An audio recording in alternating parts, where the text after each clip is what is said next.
Hello mga ka-Health Real Talk! Menopause, senyales, katotohanan at pagtanggap. Akala mo pagod lang, stress lang, pero minsan may mas malalim na nangyayari sa katawan mo. Maaaring papalapit ka na sa menopause. Mga senyales na hindi dapat mong i-ignore.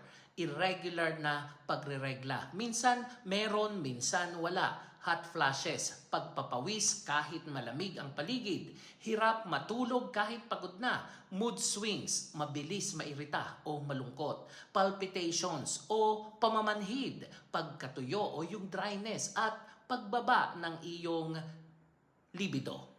Biglang pagtaba lalo na sa tiyan, makakalimutin o brain fog. Real talk, hindi ka nag-iinarte.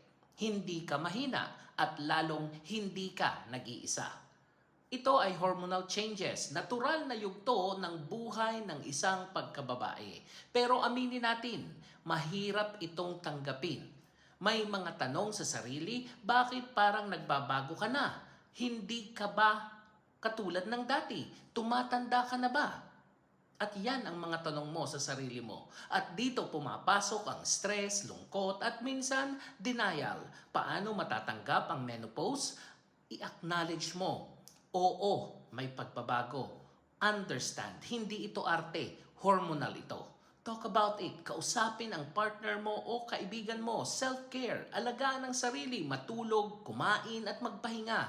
Seek help, magpatingin kung kinakailangan. Pero sa partner at pamilya, kailangan nila ng pag-unawa, hindi panghuhusga, pasensya, hindi pressure, suporta at hindi pangmamaliit. Ang menopause ay hindi katapusan. Ito ay panibagong bersyon ng sarili mo. Mas matatag, mas may wisdom at mas empowered. Health Real Talk. Kung nararanasan mo na ito, hindi ka naman nag-iisa. Normal ito sa mga babae. Kung may nakakilala ka, unawain mo siya. Dahil minsan, ang kailangan lang may makinig. Ako po si Arlene para sa Health Real Talk. Have a nice day everyone.